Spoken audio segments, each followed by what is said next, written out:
We're turning to Genesis chapter 46, and we're going to read from verse number 1 down into chapter 47.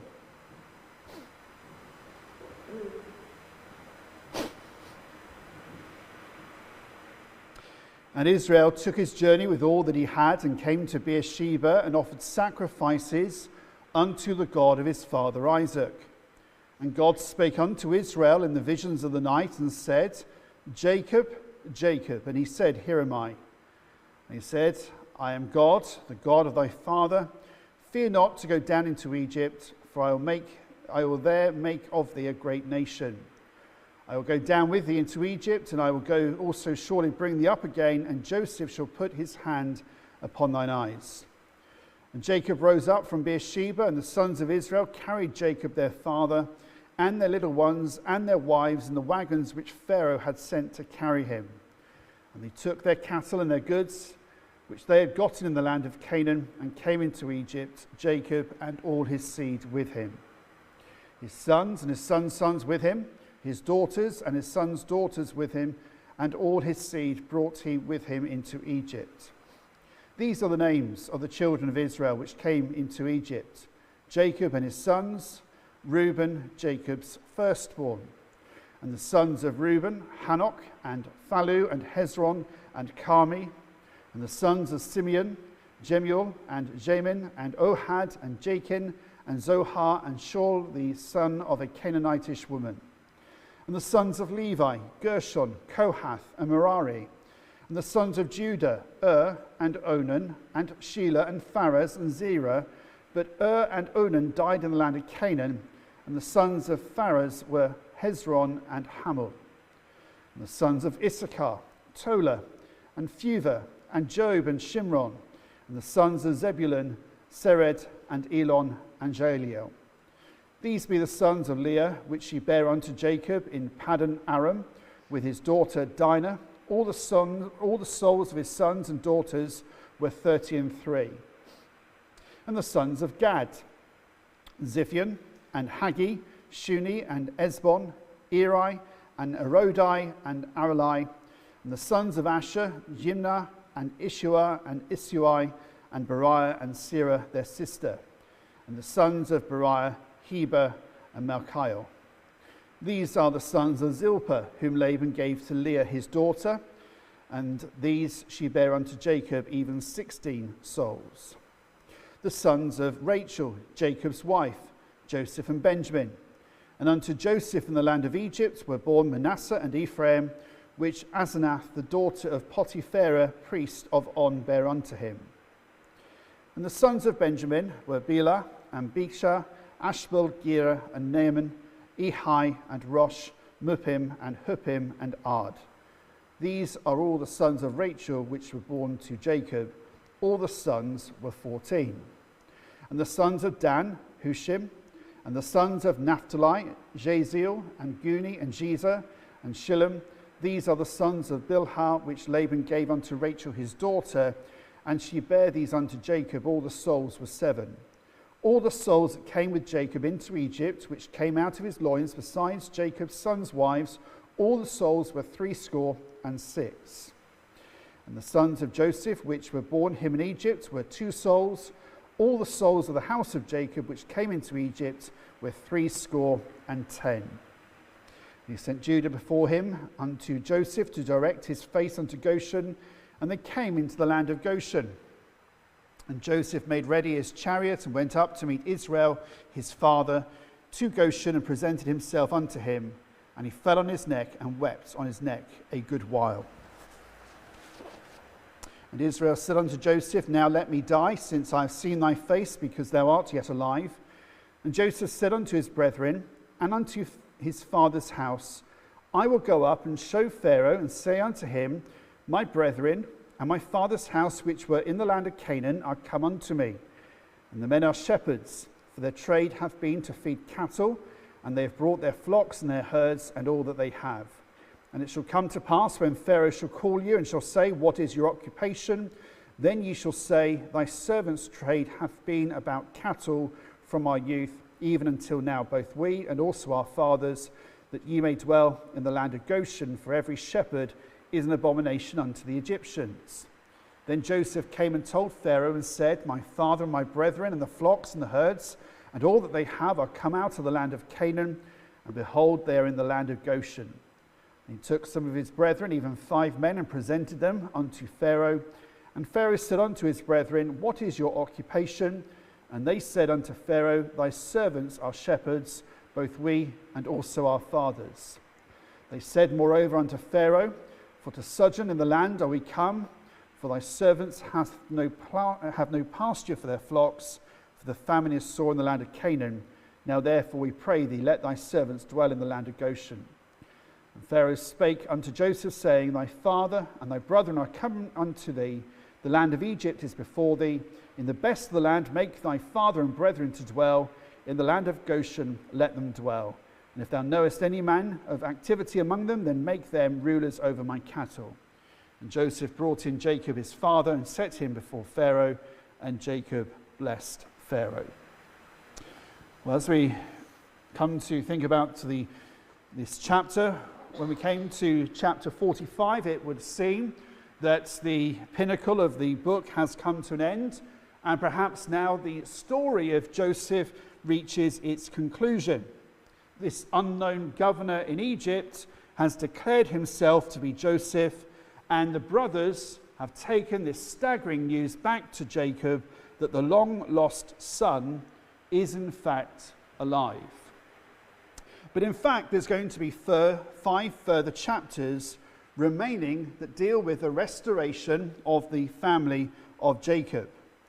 And we begin roots here with Abraham's descendants now leaving Canaan to go to Egypt. We should also remember that this account is written by Moses under the inspiration of God. And so for the children of Israel, now in captivity, they would have this record of what happened to them, how they ended up here, recorded for their benefit and blessing. And so they are not here out of some random chance occurrence, but rather it was orchestrated by God, and they were at one stage welcomed in the land of Egypt. And so that sets the context for them when they then leave Egypt to go back to the promised land.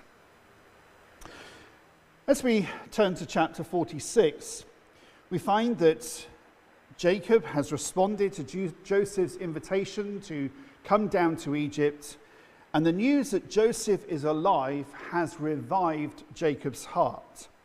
And though he's now a very old man, he has one last adventure perhaps before him to go down to Egypt and to see Joseph, his beloved son. So he sets out from Hebron, where they had been residing in Canaan, and he heads south toward Egypt. But as you come to verse 1, you see that they stop at Beersheba. This is the southernmost part of Canaan, and it's the last stop before leaving the promised land. And here Jacob pauses to offer sacrifices to the God of his father Isaac.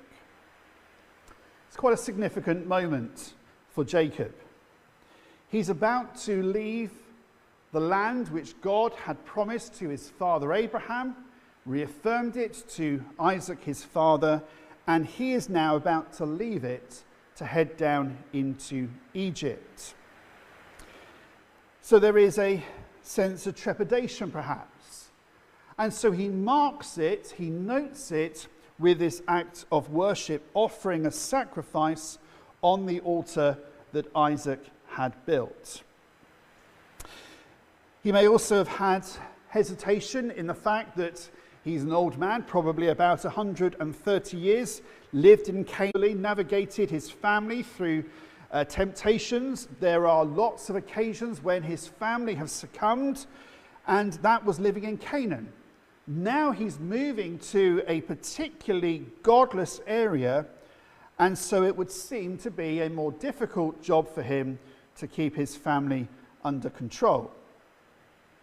But perhaps most significantly, up to this point, every movement he has made, great movement, as in where he relocates, has been around direct divine sanction. So every other patriarchal movement that takes place has come with the Lord's explicit command. Abraham gets called down to the land of Ur. Jacob's own flight to Paddan Aram in chapter 28, and then his return in chapter 31, has that appearance of God to him. And here Jacob is about to step out without, at this point, a direct word from God.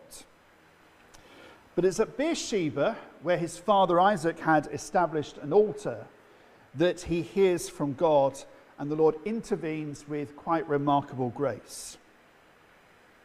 We read there in verse 2, God spake unto Israel in the visions of the night and said, Jacob, Jacob, and he said, Here am I. And he said, I am God, the God of thy father.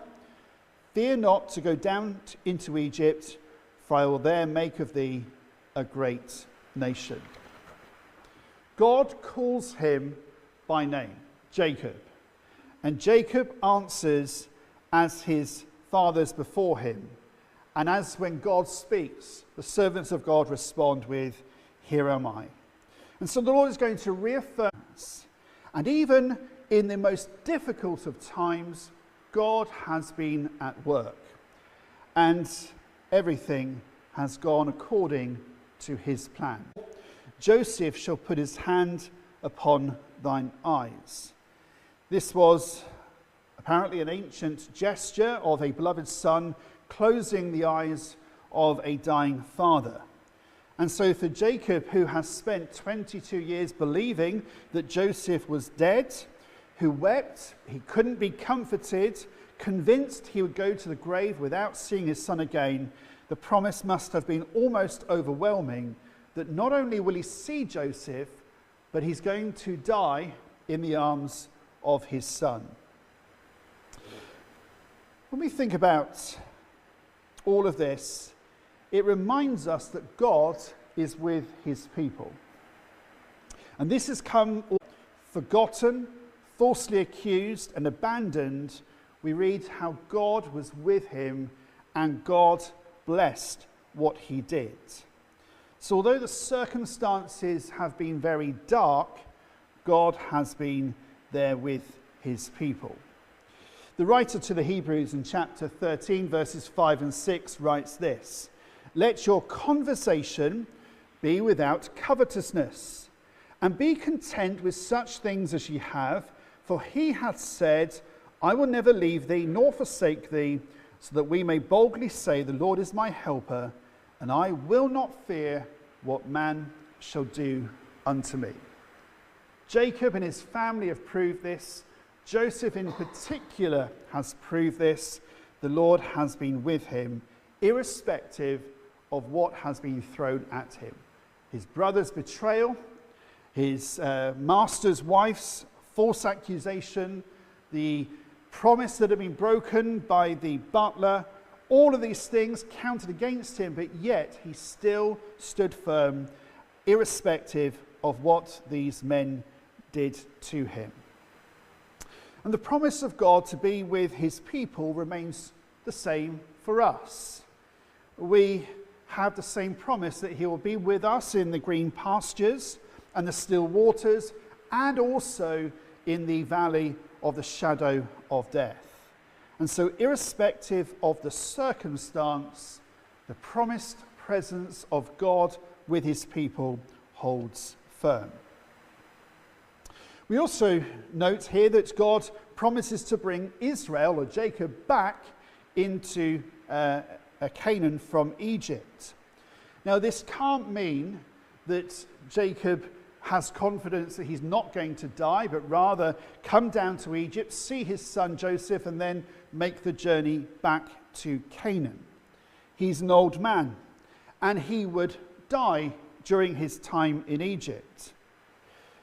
Perhaps he's already begun to formulate the plans of what's to happen to his body in order that it might be carried back to the tomb of his fathers. But what God is promising, the fruit of his loins, his offspring, the whole of his family, would one day return to this promised land. They would be enslaved. They would endure all the hardships and the bitterness of being in Egypt, but God would deliver them by his mighty hand, and he would deliver them from the grip of a new Pharaoh. The parting of the Red Sea would take place, to have all the mighty acts of the Exodus, and God would be faithful to his word and bring his people back home. And so, with the reaffirmation of his promise, Jacob is able to set out from Beersheba without hesitation, knowing that this is God's will for him. There's no longer any reason to question or to doubt or to dither or to fear or to procrastinate.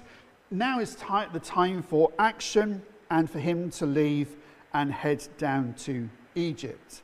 And he does so with the whole of his family. And they are heading to a part of Egypt called Goshen, which was particularly fertile. It sits on the Nile Delta, and it meant that the family had a space to live and to grow. But they're also going to be left to themselves. The Egyptians didn't freely mingle with non-Egyptians. When Joseph is introducing himself to his brothers, they have that feast. He's on a separate table to his brothers because Egyptians did not freely mingle with non-Egyptians. And you find that when they come down to Egypt, they are told to remind Pharaoh what their occupation is, that they deal with looking after animals, and shepherds were an abomination to the Egyptians. It seems to go contrary to the purposes of God that they would become a great nation outside of Canaan.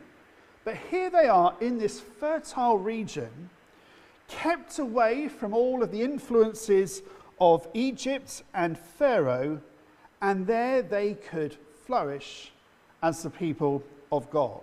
And God would bless them there, and they would become a great nation. In the meantime, Canaan degenerates into gross immorality.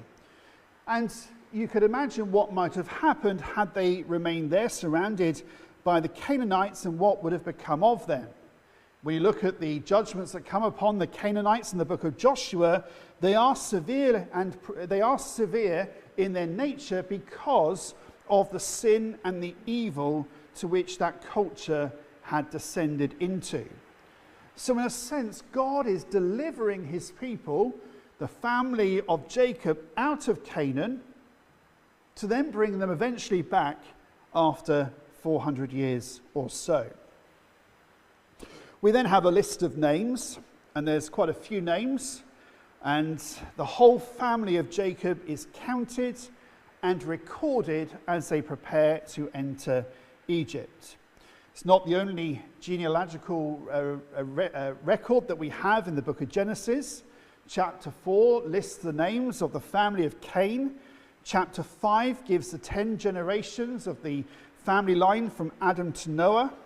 Chapter 10 is a table of nations spreading over the earth after the flood. And then chapter 11 lists the line from Noah to Terah, Abraham's father.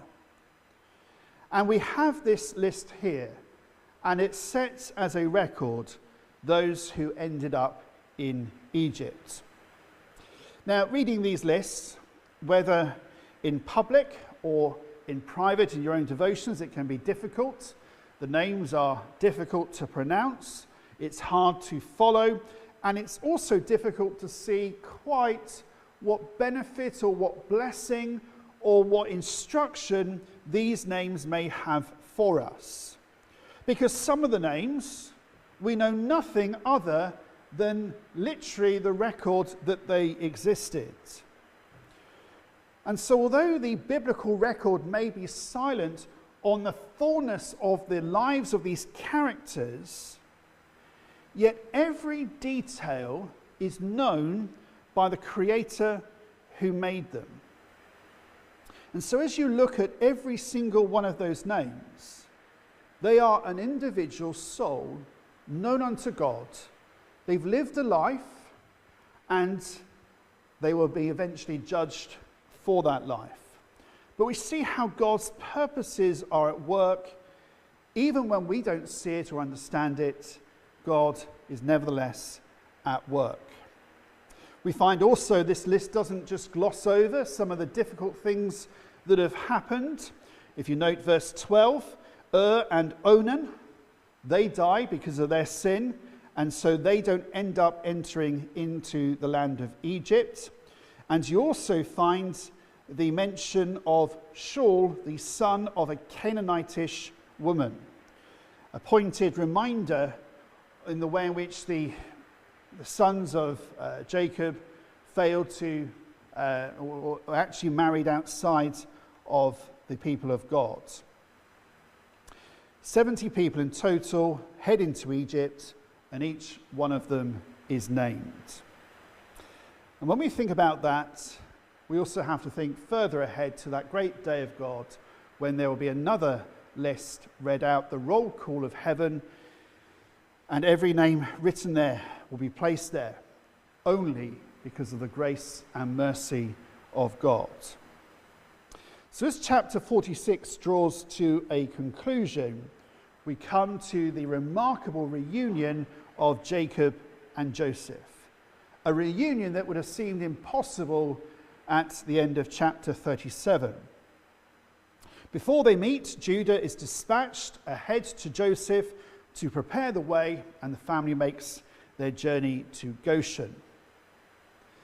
And so this family, with all of its division, all of its sin, all of its atrocious wickedness, here they are about to be blessed far more abundantly than they deserve, and far more wonderfully than they could have ever conceived. Here they are, having dealt treacherously with Joseph, now being placed in the best of the land of Egypt. And here they are, about to live out the next few years and generations, being blessed by God. When we think about what God does for us in the gospel, again, it's something we don't deserve. The blessings we have are far more wonderful than we could conceive, and what awaits us in glory is tremendous, more than words can describe or even imaginations can discover. And we will receive far more than we could ever have hoped for. So Joseph prepares his chariot and he drives to Goshen to meet his father. And we read this: he went up to meet Israel his father to Goshen and presented himself unto him, and he fell on his neck and wept on his neck a good while. The reconciliation and the reunions are all complete. Joseph has revealed himself to his brothers, but Jacob back home had not seen him. Now it has all come together. And Jacob breaks the silence and says, "Now let me die, since I've seen thy face, because thou art yet alive." It might seem a strange thing to see here that Jacob is saying this, but he's in a completely different place and has a completely different spirit to times previously. When he said he wanted to die, it was because of grief and sorrow. He spoke of going down into the grave because of the sorrow that had come upon him. But now, it's not despair, but rather contentment. He has seen everything he needs to see. It doesn't matter about anything else. He has seen Joseph. And now he can die in peace. He can go to his grave at rest. All is well. And that is a picture for the child of God.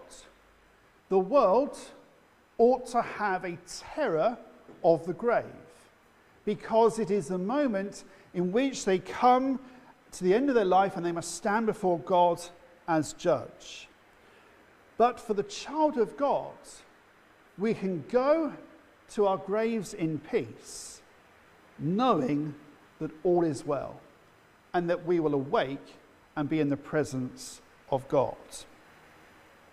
Now that the family are settled in Goshen, Joseph comes to Pharaoh and explains everything that has happened. His father and brothers have come, and Joseph has prepared his brothers carefully to tell them that they are shepherds. Now, this isn't some kind of diplomatic maneuver or half-truth.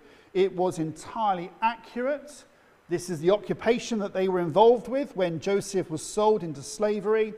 And so when Pharaoh asks, the answer is given just as Joseph has instructed.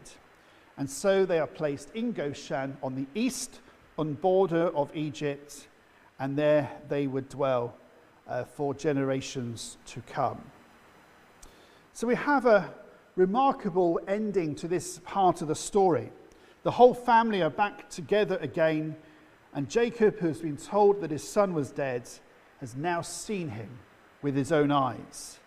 And the God who has promised never to leave nor forsake has remained faithful to that promise.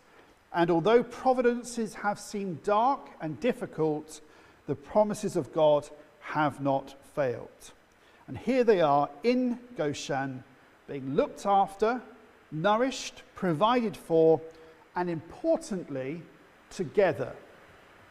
And so they're in this place of safety and abundance, and will be with them throughout the remainder of their lives. And so God is faithful to Jacob, to Joseph, and he's demonstrated faithfulness and great grace to the brothers of Joseph as well. Well, may the Lord bless his word to our hearts.